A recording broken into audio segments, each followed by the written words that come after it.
Welcome back to Super Sentai Review, episode 31. This is discussing episodes 17 to 20 of Battle Fever J. 17 and 18 are kind of odd ones to say the least. The first one is basically about Agos trying to get their hands on this professor to build a machine for their robots. Yeah, and apparently he builds this particular very powerful engine for this sports for this race car, and they go out searching for him, and they think they find him, and he's fishing, and turns out no, the guy they found was not him. It was actually his twin brother, which, according to the narrator, apparently not even Eagles or Battle Fever even know about the fact the guy got kidnapped is not the actual professor. And then he designs the blueprints for them for their robots, and it turns out they're fake. He's like, how they can be fake? And it turns out, yeah, and the monster is a blue vial where apparently he disguised himself as the guy. He got a massage. And then he turns the monster like, oh crap, it's Agos. And then he goes to see. He leaves the bathhouse. Yes, a bathhouse, mind you. This is probably the first bathhouse ever seen in Super Sentai that I can think of. As far as I can tell for Jock, they actually never had one, period, that one. But in the case of public bathhouses, this, from what I can tell, is pretty common in Japan, in Japanese shows. Now, it's first time in live action I've seen one of these. As far as I can tell, this has been very a popular thing to pop up in anime. Well, most noteworthy, the fact that it's commonly used to show off the women completely naked. Well, the guys usually they're pretty cover up with towels, but the women, yeah, usually a lot of the time when these bathhouses type of things is that let's have the guys be peeping toms and try to peep on the girls. Yep, and this is a comment that heck. There's a lot of basically ones featuring bathhouses, all but two are set in present-day Japan. The only two that don't are Naruto, Shippuden, and the hidden dungeon only I can enter. They actually have a bathhouse scene. The only one else I can think of aside from these two is probably Overlord had one of these two. Oh yeah, even Konosuba kind of had one, but there was a bath and a Japanese bath. Anyways, yes, so they eventually do find him, and well, he's shown the engine that apparently is building. Oh, this thing is very complicated. Oh yeah, and the guy, according to his older brother, the real professor, he's described as an idiot. He's described as a stupid brother. And then at the end of the episode, they kind of get along. Yeah, it's a nothing episode. 18 is a bit more interesting. For one thing, we actually start off with something quite interesting. A scientist escaped from Agos. We're thinking, why would he want to escape from Agos? Apparently, they want to use this thing called Operation Burning Ocean, which I'm wondering, why the heck would Agos want to burn the ocean for? They want to rule the planet. Why would they want to burn the ocean for? So apparently, this guy made this nuclear thing to burn the oceans, and he got kidnapped. And apparently, he's been working on it for the past 3 months. Which, okay.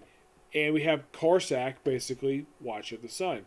Now, who is basically the primary focus, like Ranger in the case, the last one? For 17? From what I can tell, it's presumably, that's the thing with episode 17, there's no focus character at all. It just basically focus on this random supporting character. And of course, this is by far a very well written episode, 18. So the guy escapes so he can see his son, and eventually he has to go back because of a bracelet he's wearing. Oh yeah, we actually see a monster created. Like the last episode, we didn't have one. We see a monster created. This one just, let's just have it where, in the case of, let's watch something on TV. In the case of this one, we actually see the monster's birth. Well, apparently it's a magnet monster. Yeah, seriously, it's a magnet monster. At first, it talks in a computerized voice. And then talks normally and tries to attract Hala to him. Yep. No, it's for magnetism, not physical attraction. And of course, this is a very serious episode. And it's a pretty fun episode to watch. Now, 19 is this is basically a noteworthy episode for the series. Why, you might ask? Because we have introduction to about 2 characters in this episode. One, of course, is Sotomi. Yep, Sotomi. Yeah, she makes her debut in this very episode. Salome, yes. And she's played by Mika Udia. Now, in the episode, she's described as a wrestler. Well, there actually is a reason for that. Why is she described as a wrestler? Because she was one. Yes, apparently the actress who plays her was an actual wrestler for a few years prior to doing this episode. She actually won some championships. And you're thinking, really? A championship wrestler? Wow. Who would have thunk that? Yeah, and her tag team partner does have basically like an actual page of Wikipedia, but she doesn't for some reason.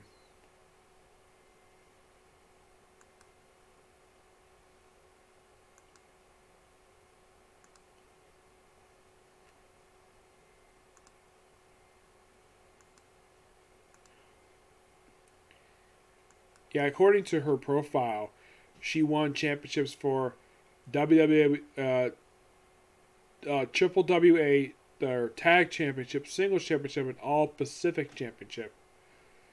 Yeah, and they talk about some championship title matches, noteworthy matches of hers, and apparently her moves are like a double underhook suplex and a neckbreaker drop. The double hook suplex, that's a very common move I've seen, but yeah. So, who was the first person to see her? The little boy, who basically is the sister of one of the agents. He's the first person to see her, and her plan is simply this. Like, okay, her plan is simply, like, have our goons, which are not the cutmen, mind you. These look like random businessmen with stockings over their heads. So, knock out a couple police officers and have these fake police officers commit robbery. Tons of robbery. Robbing a bunch of armored trucks. Now, armored trucks in Japan, from what I can tell in this series, look completely different than they do here. Here, the armored trucks look like giant battle vans. In the case over there, they look like normal vehicle that's basically got an armed guard with it. And of course, say Egos is like, who the heck is this woman? Find out who she is. And Commander's like, I'll find out right away about that. Personally. Yeah, he goes out in the field. And of course, he's like, Soma! She's like, Hella? Oh, Hella, it's great to see you. Yep, I hear you see your strategy's going well. And then they go back to Ego's headquarters where she's introduced to Egos. And he's like, I have a gift to you. A whole boatload of money. Money. Save as you wish. Yep. And they actually have they have her basically briefly confront Battlefield Fever J, where she gets briefly captured by them. Yes, she gets captured by them and gives info. Tells her name, the fact she basically responsible for all the recent assassinations in the U.S., which I think is a bit far-fetched. And, like, yes, where's Ega's headquarters? She's like, I don't know. Well, she at least giving away info. And she thinks, oh, is this the actual Battlefield base? Nope, it isn't. According to Heller, I don't know when the heck he found out about this at all. He found out that apparently the headquarters for Battle Fever is actually underwater. Which, okay. I'm thinking though, like, how the heck did he find out about that? I would think something like that would be considered to be a secret.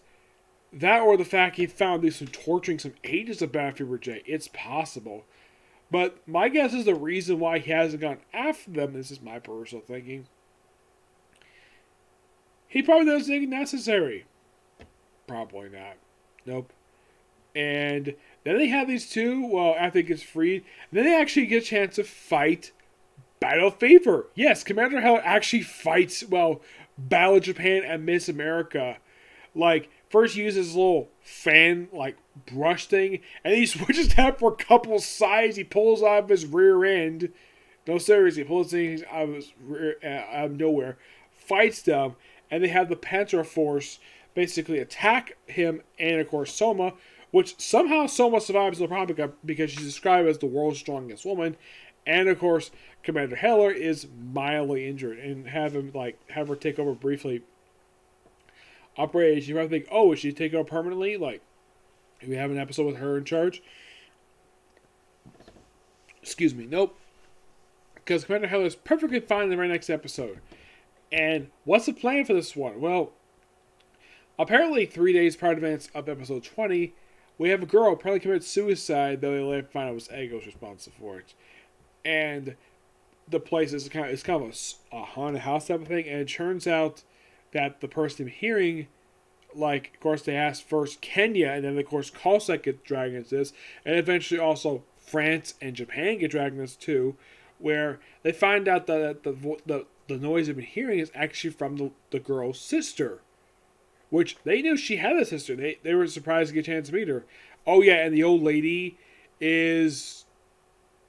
The person is a typical woman who basically would block any guy from coming to her building. Yeah, I've only seen this one other time, and that was actually in The Rocketeer. Yeah, I'm not kidding about that. The only time I've seen this was The Rocketeer. Oh, yeah, and she was here because of a pendant, and it turns out it was actually stolen by the person who runs the place. Yep. And, of course, they try various ways to get inside, like having a couple of characters dressed up as women, and eventually Kenya decided to mail himself to them. And then, of course, they're breaking the room at first, and, of course, they're stopped by the little girl. And then later on, thanks to having France and Japan pose as judo students, they eventually get in the room. Apparently, the room has been ransacked. And, of course, well, they found out that they sent the teacher, the person in charge of it, is the one who has the stone. She has a safe deposit box. Oh, yeah, and then, of course, we got the monster. Soma does actually has a good amount of screen time. It's something like 1 or 2 scenes, like Commander Heller. She's actually for a good chunk of the episode. And she also gets a chance to have another fight with Battle Fever. And eventually they bring out the monster again. And, of course, both monsters are eventually defeated. And the little girl hands off the meteorite to Battle Fever because she figures out it's a lot more safer in their hands than with her. And she goes off, and it's revealed that apparently it was handed out to the Defense Department, which found some unknown chromosomes in it, which I don't know if they basically delve into it, which, yeah. But in the case of 4 episodes, first one, skippable. It's just a really nothing episode. 8 feels like definitely style we've had throughout most of the series so far. 19 feels like a good shift, a good direction with the direction of Soma. I think her character is really great so far. And apparently, here's the thing: the woman got remarried after I did a little research on her. She's married twice. She got married a second time at the age of 48. She's currently 62.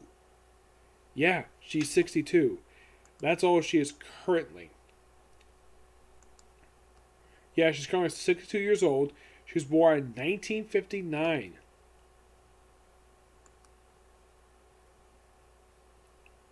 Yeah, so she did have a small wrestling career, which is not bad for her.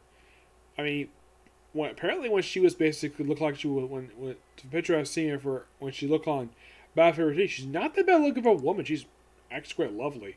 Like there's a joke about it in the first episode, like, oh yeah, this little boy's like, oh yeah, is she prettier than your sister? And she's like, yes. Well, that's probably true, and you're probably thinking like, how old was she when she was on the show?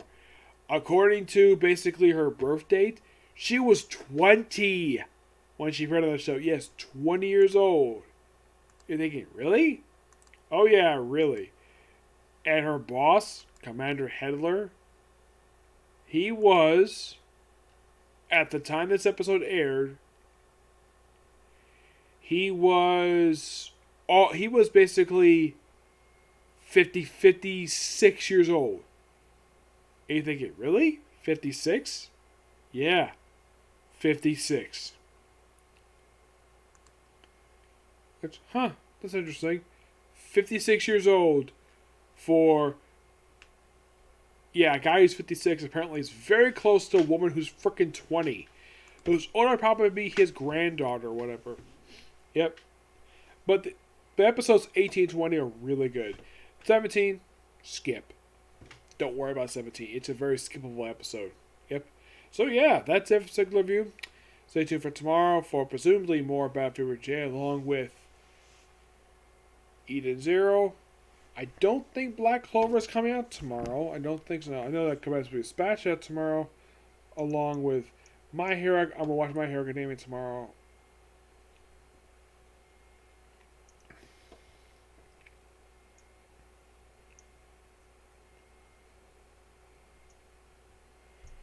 Let's see.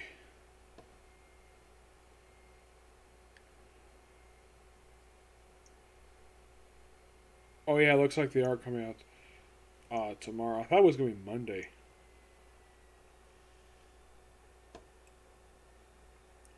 But no, definitely these ones are definitely coming out tomorrow. So yeah, basically a lot of videos coming out tomorrow. Yeah, a lot of videos.